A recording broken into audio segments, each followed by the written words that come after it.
Hello hello hello my dear aspirants, my dear students. ठीक है। कल हमारा लेक्चर आया था जिसमें हमने need and importance of physical education बताए थे। उसके बाद आज आपको बताना है कि biological basis of physical education. ठीक है। तो हम आज आपके नेक्स्ट टॉपिक के ऊपर बढ़ते हैं जिसका टाइटल है बायोलॉजिकल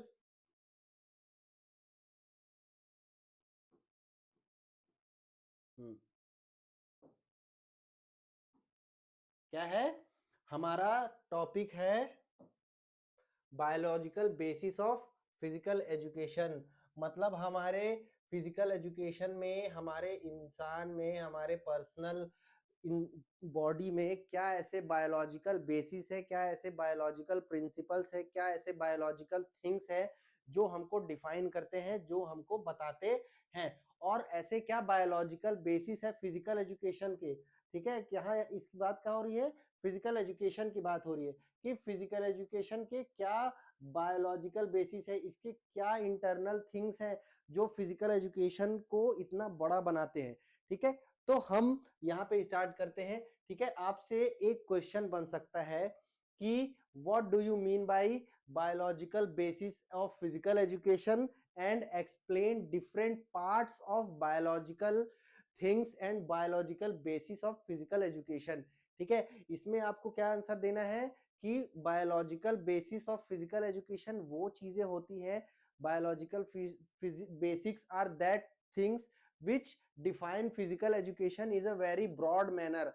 ऐसी चीजें हैं जो फिजिकल एजुकेशन को बहुत बड़ा करके बताती हैं कि फिजिकल एजुकेशन के अंदर क्या क्या चीजें आती हैं, what things come under physical education.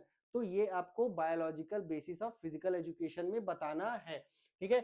सबसे पहले हम आते हैं इसके मीनिंग में। The biological basis of physical education refers to scientific study of human body and its functions. They relate to physical activity, exercise, sports and training. जैसे हम हमने आपको बताया कि biological basis of physical education क्या है, it refers to scientific study of human body.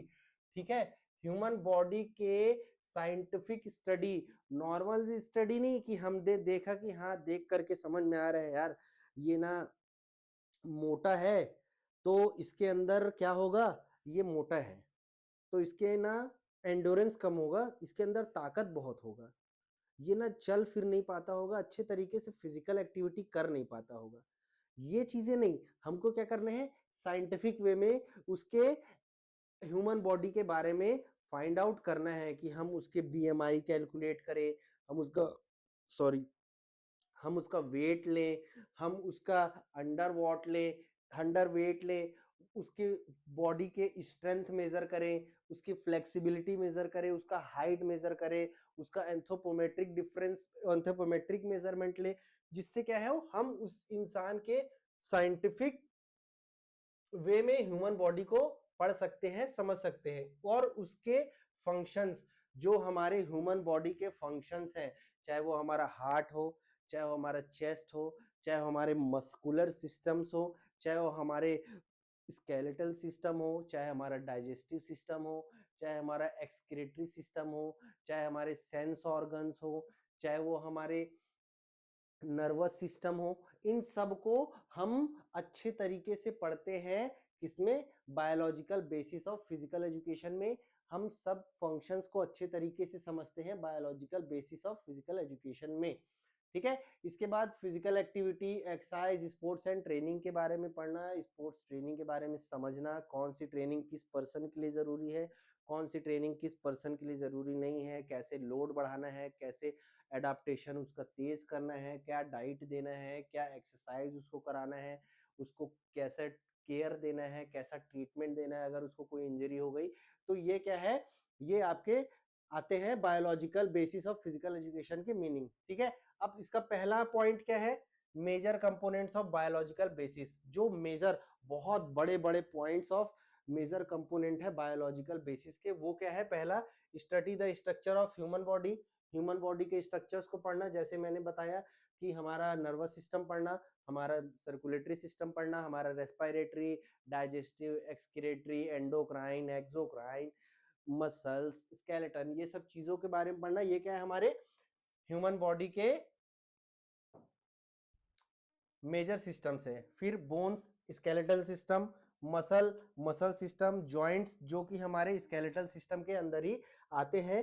कैसे हमारे बोन एक दूसरे बोन से जुड़े हुए हैं, किस तरीके से जॉइंट मूव करता है, चाहे वो हिंग जॉइंट हो, चाहे वो साइनोवियल जॉइंट हो, चाहे वो फ्रीली मूवेबल जॉइंट हो, चाहे वो हमारे हेड में इमूवेबल जॉइंट हो, ये सारे जॉइंट्स के बारे में भी हम एनाटॉमी में पढ़ते हैं। अब उसके बाद आता है, ये क्या करता है, help understand posture, movement and prevention of from injuries.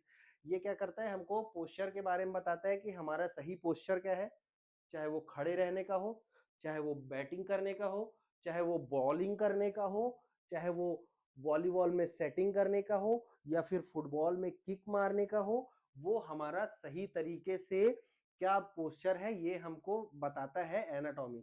उसके बाद कौन सा मूवमेंट हमारे लिए सही है, कौन सा मूवमेंट खराब है। उसके बाद प्रिवेंशन ऑफ इंजरीज, किस तरीके का हम एक्टिविटीज करेंगे, कैसे अच्छे तरीके से करेंगे तो हमको इंजरीज कम से कम होंगी। उसके बाद आता है फिजियोलॉजी, ठीक है, study of body functions, respiration, circulatory system, nervous system. ये क्या है, हमारे चारों फिजियोलॉजी हैं जो हमको इसके पूरे बॉडी सिस्टम्स के फंक्शंस बताते हैं। नेक्स्ट आता है, ये क्या करता है, explain how body respond, heart, breathing, oxygen consumption. फिर आता है growth and development. Growth and development mean physical change during childhood and adolescence, हमारे बचपना में और बड़े होने के बाद 14 साल के बाद जो हमारे बॉडी में चेंजेस आते हैं, चाहे वो फिजिकल चेंज हो, चाहे वो मेंटल चेंज हो, चाहे वो बायोलॉजिकल चेंज हो, वो सेक्सुअल कैरेक्टरिस्टिक्स चेंज हो, वो कौन बताता है, ग्रोथ एंड डेवलपमेंट हमको बताता है। उसके बाद आता है height, weight, muscle development. Height, weight, muscle development हमको बताता है कि हमारा हाइट बढ़ रहा है या नहीं बढ़ रहा है, हमारा वेट गेन हो रहा है या नहीं हो रहा है, वेट सही तरीके से गेन कर रहे हैं या हम नहीं कर रहे हैं। और उसके बाद हमारा मसल डेवलपमेंट, हमारा किसी बॉडी पार्ट का कोई मसल वीक तो नहीं है। कोई मसल वीक होता है तो क्या होता है, मैं इस हाथ से 10 किलो उठा ले रहा हूँ, 10 किलो का डंबल, और इस हाथ का मेरा मसल वीक है, बाइसेप्स वीक है, जो मैं 10 किलो का डंबल उठा नहीं पा रहा हूँ। मैं 10 किलो के डंबल से 5 किलो के डंबल से ट्राइसेप्स कर्ल नहीं कर पा रहा हूँ। तो क्या है, हमारे दोनों हाथ के मसल्स अगर वीक होंगे तो हमारा मसल डेवलपमेंट अच्छे तरीके से नहीं हुआ है। फिर हमारा प्यूबर्टी रिलेटेड चेंजेस, जब हम 14 साल की उम्र क्रॉस करते हैं, लड़के और लड़कियों में प्यूबर्टी में बहुत सारे चेंजेस आते हैं।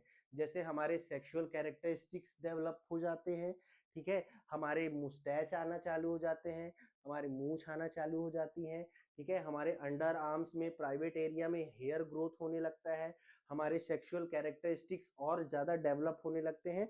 तो ये क्या है, हमारा प्यूबर्टी रिलेटेड चेंजेस है, जिसमें हमारे हमारे चेंजेस होते हैं बायोलॉजिकल बेसिस पे, ठीक है। हमारे हार्मोनल चेंजेस भी 14 साल की उम्र के बाद होने लगते हैं, ठीक है। मेल्स में ज्यादा चेंजेस नहीं होते, फीमेल में चेंजेस होते हैं। क्यों? क्योंकि ये माना जाता है कि एट द एज ऑफ, और जब लड़कियां प्यूबर्टी की एज में आती हैं तो उनका मंथली साइकिल, जिसको हम लोग क्या बोलते हैं, मीनार्की, और उनके पीरियड्स क्या हो जाते हैं, चालू हो जाते हैं। कब? प्यूबर्टी के एज से, ठीक है। नेक्स्ट उसके बाद क्या है, ये हमको training programme should be age appropriate. अगर हम किसी बच्चे का ग्रोथ और डेवलपमेंट हम अच्छे तरीके से समझ जाते हैं, अगर हम उसको अच्छे तरीके से जज कर लेते हैं, तो हमारा क्या होता है, ट्रेनिंग प्रोग्राम अच्छे तरीके से हम डिजाइन कर सकते हैं, ठीक है। कैसे? अगर एक इंसान, एक एथलीट है 20 साल का, ठीक है, समझो आप लोग, एक एथलीट है 20 साल का, एक एथलीट है 12 साल का, ठीक है, तो दोनों का ट्रेनिंग प्रोग्राम सेम होगा? नहीं। Both the athlete have different training plans, different training loads, different training loads progression, different time for adaptation of training, different type of acclimatization, different diets, different climate, different temperature, different body muscle structure, different strength, different endurance। वो क्या है, दोनों के अंदर difference अलग है, ठीक है। तो हम अगर किसी पर्सन को ट्रेनिंग दे रहे हैं तो उसका ग्रोथ और डेवलपमेंट पता करना बहुत जरूरी है। उसी के बेसिस पे हम उसका ट्रेनिंग प्लान डेवलप, उसका ट्रेनिंग प्लान क्रिएट करते हैं, ठीक है। नेक्स्ट हमारा क्या है? नेक्स्ट हमारा है हेरिडिटी। हेरिडिटी क्या होता है? हमारा वंश। हमारा वंश कैसे चल रहा है, हमारे वंश कैसे, हम किस वंश से हम बिलोंग करते हैं, हमारी कुछ क्वालिटीज, कुछ हमारे अंदर जो जीन्स है वो हमारे हेरिडिटी से आती है। ठीक है, तो आपकी हेरिडिटी डिसाइड करती है कि आपका बॉडी स्ट्रक्चर कैसा होगा। ठीक है, जस्ट फॉर इमेजिन कि अगर मेरी हाइट ज्यादा है तो मेरे जीन्स में, मेरी हेरिडिटी में किसी ना किसी पर्सन की हाइट जरूर ज्यादा होगी। मेरे कलर, मेरे हेयर के कलर, मेरा हाइट, मेरा वेट, मेरा बॉडी कंपोजिशन, मुझे कोई बीमारी है या नहीं है, ये सब क्या चीजें कौन डिसाइड करता है? हमारी हेरिडिटी। ठीक है, ये हेरिडिटी कहां से आती है? ये आती है क्रोमोसोम।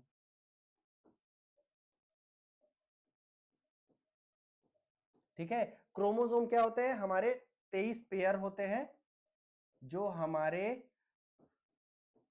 फादर और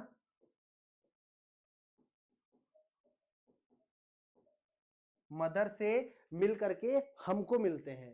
ठीक है, जब हमारे मदर, हमारे फादर आपस में मिले, उनके मिलने से हमारे जो क्रोमोसोम है वो हमको मिले, और उसके बाद हमारे जो कैरेक्टरिस्टिक्स हैं, हमारे पूरे कैरेक्टरिस्टिक्स वो हमको उनसे मिले। ठीक है, 23 पेयर होते हैं जिसमें से एक होता है सेक्स क्रोमोसोम और 22 पेयर होते हैं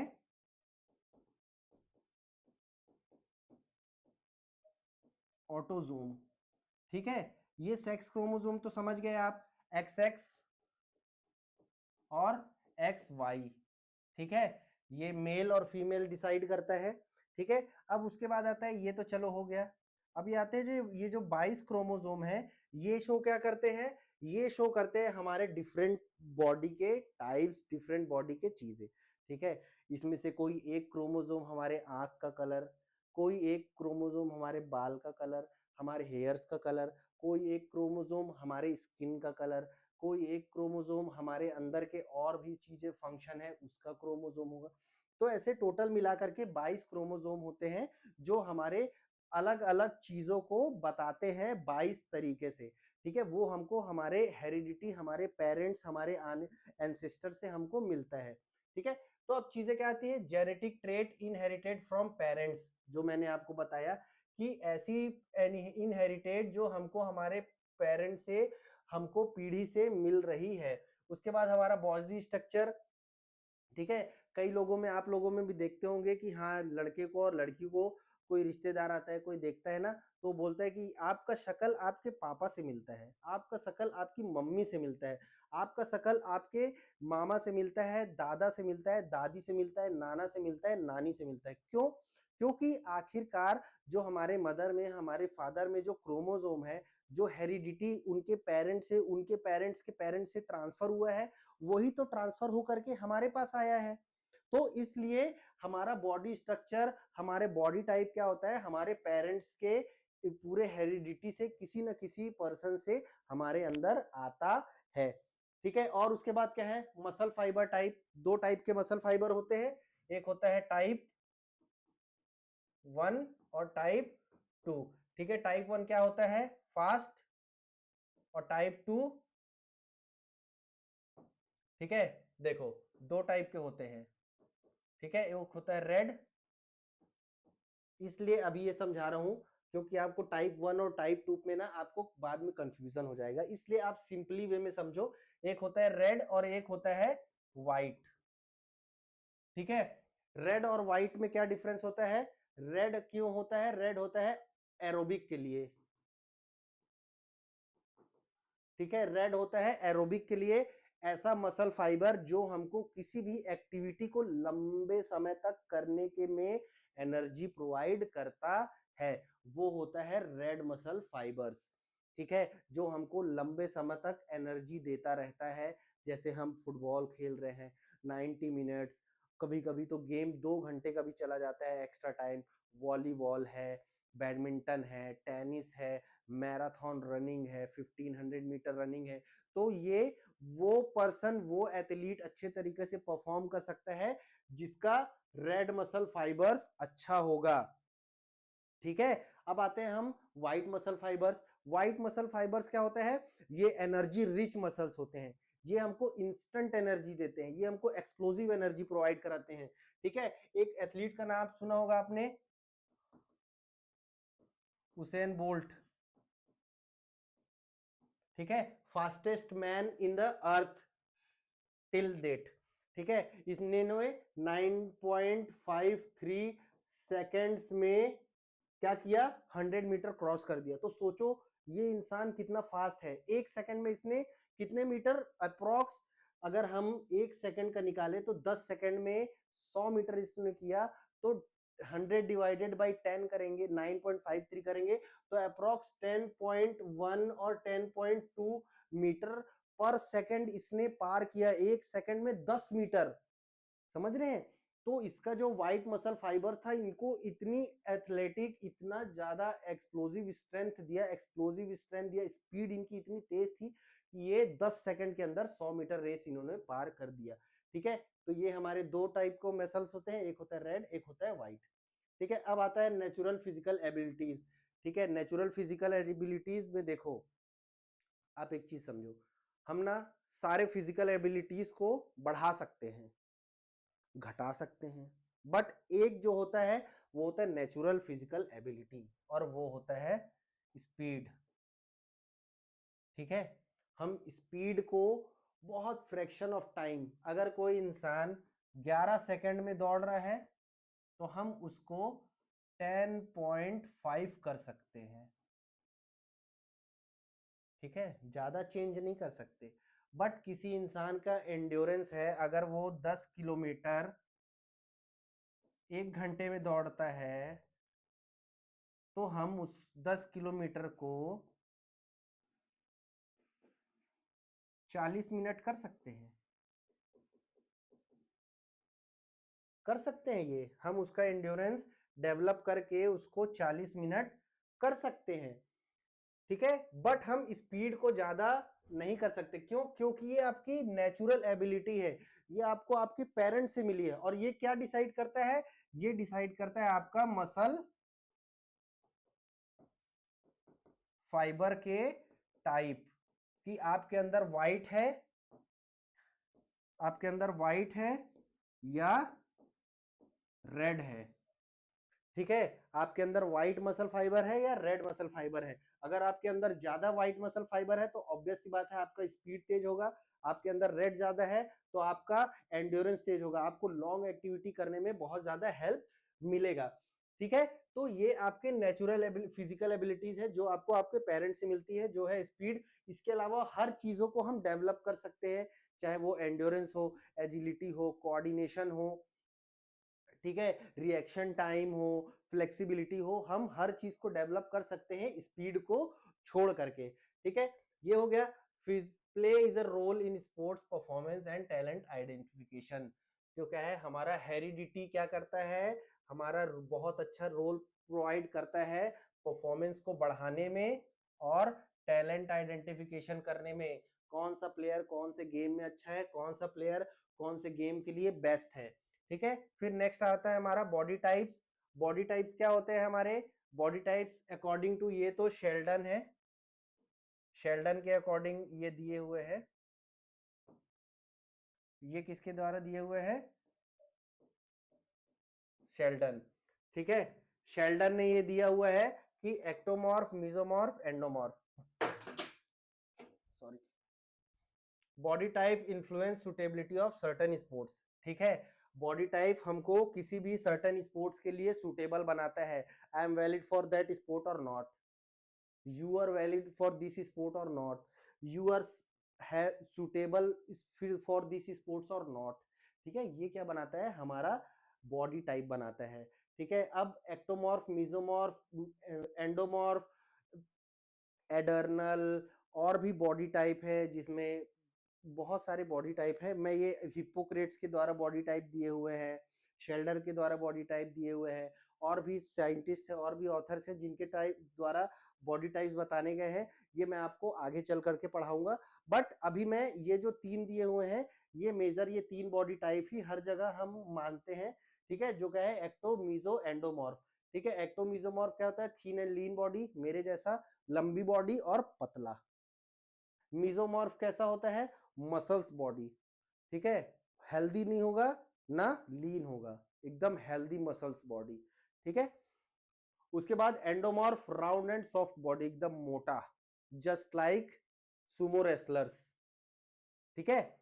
ये होते हैं endomorph. Body type influence suitability of sports. अगर कोई लंबा वाला प्लेयर है तो वो छोटी चीजें गेम नहीं खेल पाएगा। इसको हम किस में खिला सकते हैं?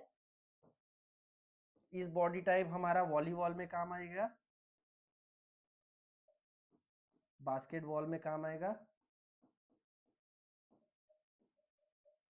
ठीक है। हमारा एंड ये किस में काम आएगा? ये तो यूनिवर्सल होते हैं, हर गेम में हम इनका यूज कर सकते हैं। ये होते हैं यूनिवर्सल, इसको हम हर गेम में यूज कर सकते हैं, बशर्ते कि हम इसको प्रॉपर वे में ट्रेनिंग दे तब, ठीक है। एंडोमॉर्फ, एंडोमॉर्फ ये किस में आते हैं? ये आते हैं रेसलिंग,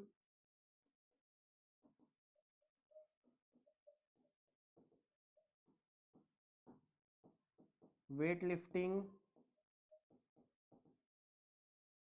और ऐसा कोई भी एक्टिविटी जिसमें हमको हेल्दी पर्सन की जरूरत होती है, ठीक है। शॉर्ट पुट आप देखना, ओलंपिक गेम्स में जब भी कोई भी शॉर्ट पुट फेंकता है ना, उसका बॉडी हेल्दी होता है, ठीक है। कोई भी वेट लिफ्टर होता है, उसका बॉडी हेल्दी होता है। जो भी रेसलिंग में होता है ना, उसका बॉडी हेल्दी होता है। क्यों? क्योंकि जो हेल्दी बॉडी होता है ना, उससे हमको कई बेनिफिट्स होते हैं, ठीक है। हमेशा उसके डिसएडवांटेज नहीं होते, एडवांटेज भी होते हैं। क्या एडवांटेज होते हैं? उसका इक्विलिब्रियम मेंटेन रहेगा, ठीक है। जितना वेट ज्यादा उतना ज्यादा इक्विलिब्रियम, जितना बॉडी का साइज ज्यादा उतना ज्यादा इक्विलिब्रियम, ठीक है। मास ज्यादा, मसल्स ज्यादा, मसल्स ज्यादा, ताकत ज्यादा। ये क्या है? आपके कुछ बेनिफिट्स है, ठीक है। ये है हमारे बॉडी टाइप्स जो हमको किसी भी स्पोर्ट्स के लिए सेलेक्ट करते हैं, सेलेक्टिव बनाते हैं। उसके बाद है हमारे मसल सिस्टम, वॉलेंट्री मसल्स, और आता है इसके बाद इनवॉलेंट्री मसल्स, ठीक है। वॉलेंट्री मसल क्या होते हैं? ऐसे मसल जो हमारे कंट्रोल में है। मुझे इस पेन को कैच करना है तो ये मेरे कंट्रोल में है, मैं कुछ भी कर सकता हूँ, ठीक है। मुझे इस बॉटल को उठाना है, कितने बार भी उठाना है, तो ये मेरा वॉलेंट्री मसल है, ठीक है। मुझे अपने हाथ को मूव करना है तो ये मेरे वॉलेंट्री कंट्रोल में है। मेरे पैर को मूव करना है तो ये हमारे वॉलेंट्री कंट्रोल में है। मुझे बोर्ड में राइटिंग करना है तो ये मेरे वॉलेंट्री कंट्रोल में है। तो उसको ऐसे मसल्स जो हमारे खुद के कंट्रोल में होते हैं उसको बोलते हैं हम वॉलेंट्री मसल्स। और आते हैं उसके बाद इनवॉलेंट्री मसल्स। इनवॉलेंट्री मसल्स वो मसल्स होते हैं जो हमारे कंट्रोल में नहीं आते, ठीक है। फॉर एग्जाम्पल हमारे आंख की पुतलियां, ऑक्यूलर ओरिस, ठीक है।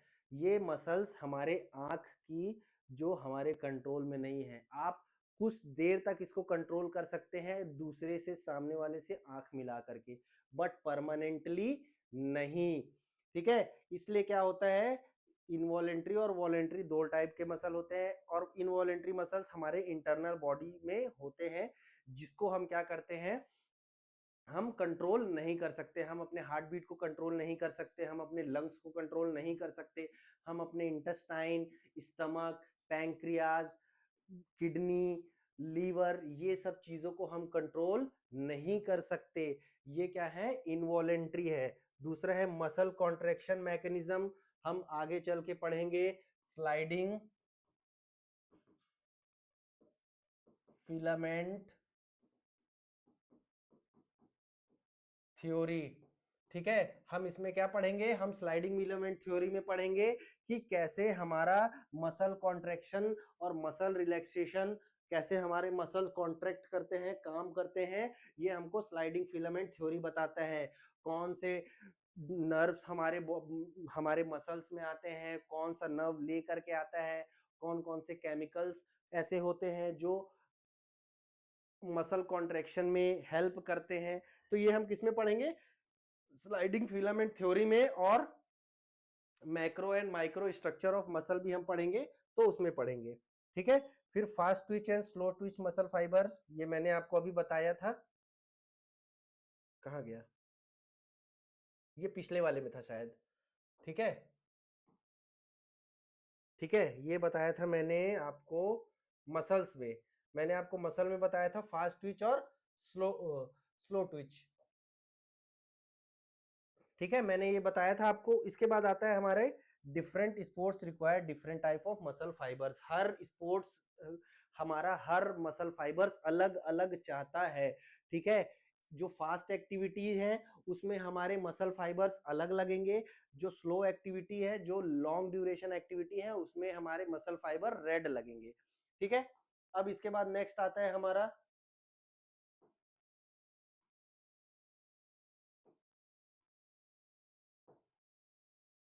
ठीक है, नेक्स्ट आता है हमारा एनर्जी सिस्टम। अब एनर्जी सिस्टम क्या होते हैं? हमारे कुछ एनर्जी सिस्टम होते हैं जो हमको क्या करते हैं, एनर्जी प्रोवाइड कराते हैं हमारे बॉडी में। ठीक है, अब मेरे अंदर तो कोई वेयर हाउस है नहीं कि मैं पूरी जिंदगी भर के जितना भी एनर्जी मेरा खर्च होने वाला है मैं उस एनर्जी को स्टोर करके रखूंगा। ऐसा तो हो नहीं सकता। तो क्या है, हमारे बॉडी में एक सेल के अंदर एक पार्ट ऐसा होता है, एक सब्सटेंस होता है जिसको हम लोग बोलते हैं माइटोकॉन्ड्रिया।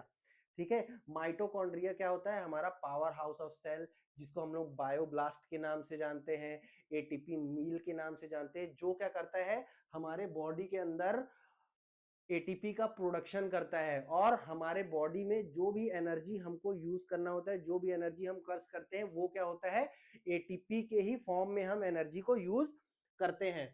ठीक है, तो हमारा एनर्जी सिस्टम ऐसे वर्क करता है। पहला है ATP PC system, short duration और हाई इंटेंसिटी। जैसे हम 100 मीटर दौड़ रहे हैं, 200, high jump, long jump, shot put, discus throw, जो भी शॉर्ट एक्टिविटी हम कर रहे हैं। ठीक है, इसमें हमारा क्या होता है, एटीपी पीसी। अब एटीपी पीसी क्या है? Adeno triphosphate phosphocreatine system. ठीक है, ये आगे चल के हम बायोलॉजिकल जो एनर्जेटिक्स हमारे चैप्टर है, हम उसमें ये पढ़ेंगे कि एटीपी पीसी सिस्टम कैसे वर्क करता है, कौन सा मॉलिक्यूल टूटता है, कौन सा मॉलिक्यूल जुड़ता है तो एटीपी मिलता है। ये सब चीजें हम आगे चल करके पढ़ेंगे। ठीक है, उसके बाद आता है एनारोबिक, जो हमारे को मॉडरेट और हाई इंटेंसिटी वर्कआउट में भी देता है। एटीपी पीसी हो गया, एनारोबिक हो गया। अब आता है aerobic, long duration low to moderate intensity, जिसमें हमको 5 किलोमीटर, 10 किलोमीटर, 1500 मीटर, ठीक है, मैराथन और भी लॉन्ग ड्यूरेशन एक्टिविटी में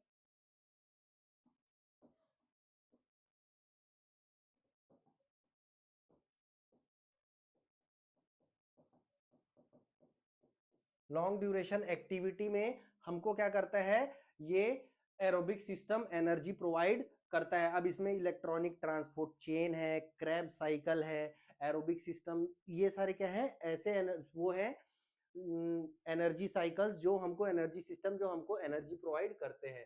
ठीक है, type of activity determine which energy system is dominant. हमारा टाइप ऑफ एक्टिविटी बनाता है कि हमारा कौन सा एनर्जी सिस्टम डोमिनेंट है, कौन सा एनर्जी सिस्टम कब वर्क कर रहा है। अगर मुझे 100 मीटर दौड़ना है, ठीक है, तो क्या है, एटीपी पीसी वर्क करेगा।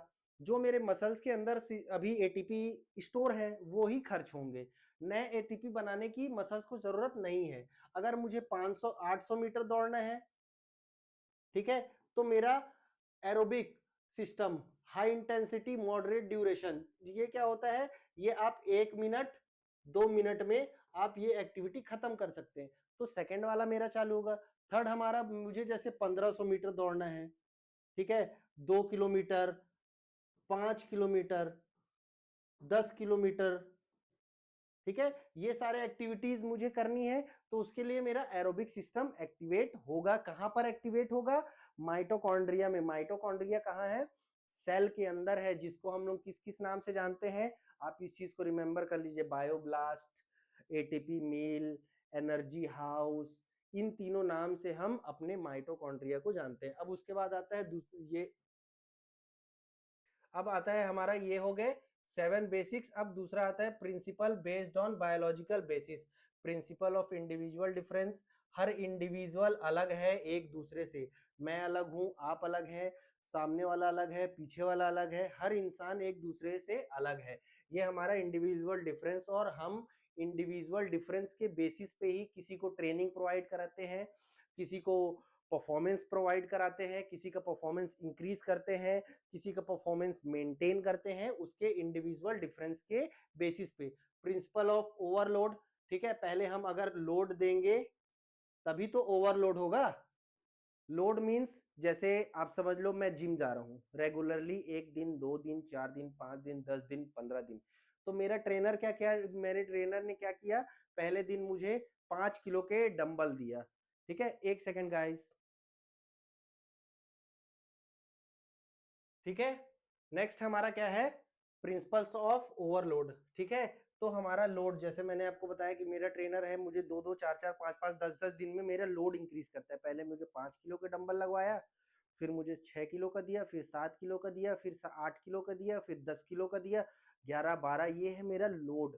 जो लोड मुझे क्यों देते हैं, मेरे मसल्स को और डेवलप करने के लिए। अगर मेरे मसल्स ने 5 किलो के लोड को उठाना रेजिस्टेंस कर लिया, तो मैं कितना भी 5 किलो का डंबल उठा करके मारता रहूं, क्या होगा, मसल डेवलप होंगे ही नहीं।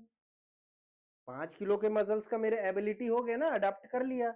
अब मुझे जब मेरे को मसल्स को और डेवलप करना है तो मुझे धीरे धीरे लोड बढ़ाना पड़ेगा, ठीक है। तो ये होता है लोड। अब आता है ओवरलोड।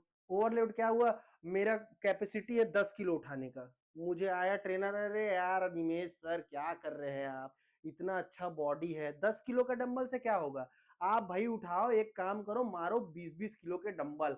अब 20 किलो के डंबल मारे और मुझे हो गया मसल इंजरी, मेरे मसल्स फाइबर टूट गए, मेरे जो लिगामेंट थे, जो जॉइंट्स के, मेरे जो टेंडन थे, जो मुझे मसल्स को मेरे बोन से जोड़ करके रखते थे, वो रैप्चर हो गए, वो ब्रेक हो गए, तो मुझे इंजरी हो गया।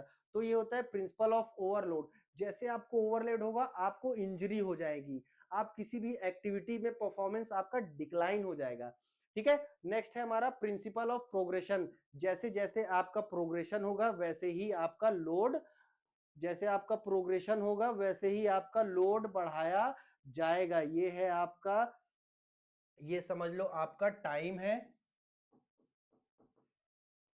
ठीक है, ये आपका लोड है, ठीक है। आपको पहले 1 kg, फिर 2 kg, फिर 5 10, ऐसे करते करते आपका लोड धीरे धीरे धीरे धीरे बढ़ाया जाएगा। आप, ये है आपका progression of, principle of progression, आपका लोड धीरे धीरे बढ़ा, ठीक है। फिर आता है प्रिंसिपल ऑफ एडाप्टेशन। आपने क्या किया, 1 किलो उठाया, 5 दिन के अंदर आपका एडाप्टेशन हो गया 1 किलो का। फिर आपने 2 kg उठाया, 5 दिन में आपका 2 kg हो गया, 5 किलो का हो गया 10 दिन में, 10 किलो का हो गया 2 महीने में। ये आपके क्या है, ये आपके एडाप्टेशन, आप जो एक्टिविटी करते जा रहे हैं आपका एडाप्टेशन बढ़ता चला जा रहा है। प्रिंसिपल ऑफ स्पेसिफिसिटी, मगर हर चीज का एक स्पेसिफिक ट्रेनिंग होता है। जो ट्रेनिंग हम फुटबॉल में प्लेयर को दे रहे हैं वही सेम ट्रेनिंग हम क्रिकेट में प्लेयर को नहीं दे सकते, हर चीज का एक स्पेसिफिक होता है। तो एक्टिविटी बेस्ड पे ही स्पेसिफिक ट्रेनिंग प्रोवाइड किया जाता है। अब this principle guide scientific training in physical education. जैसे ये सब चीजें पढ़ी, तो ये सब क्या करती है, हमको साइंटिफिक ट्रेनिंग किस तरीके से एक पर्सन को देना है ये हमको बताती है, ठीक है। उसके बाद आता है नेक्स्ट हमारा importance of biological basis in physical education. इसके क्या क्या इंपॉर्टेंस है, इसकी क्या क्या इंपॉर्टेंस है, ठीक है। पहला है हेल्प्स इन साइंटिफिक ट्रेनिंग, हमको साइंटिफिक ट्रेनिंग में अच्छे तरीके से साइंटिफिक वे में ट्रेनिंग देने में हेल्प करती है।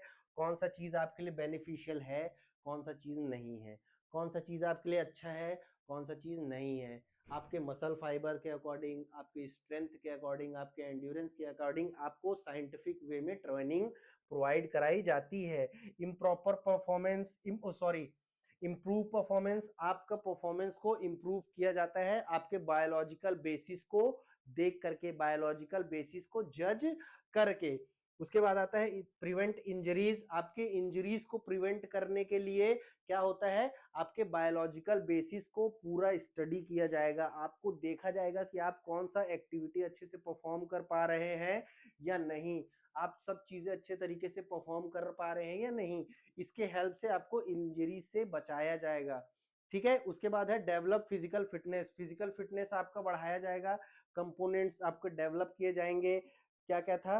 Cardiovascular endurance, cardiovascular fitness, cardiovascular CMMBF, cardiovascular endurance, muscular strength, body composition, flexibility आपके बढ़ाई जाएगी कि आपके, और उसके साथ आपका motor fitness, skill related fitness components है उसको भी बढ़ाया जाएगा, जिससे आप क्या हो, ज्यादा से ज्यादा अच्छे तरीके से एक्टिविटी में परफॉर्म करें, आपका परफॉर्मेंस इनहेंस हो।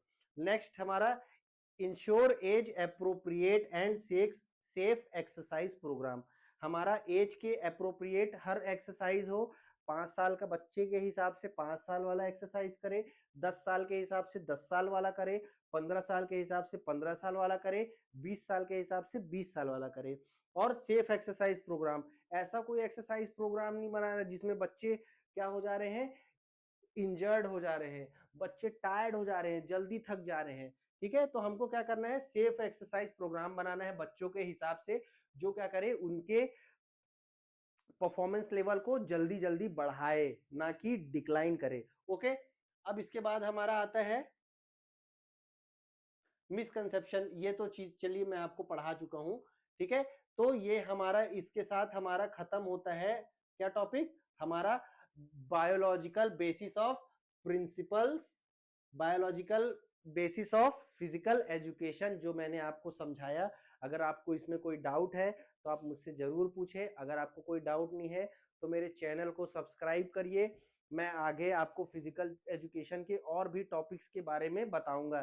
ठीक है, चलिए तब तक के लिए बाय बाय, आप अच्छे तरीके से पढ़ाई करिए, all the best for your exams, mains qualify करना है आपको, just trust yourself. Okay, bye bye.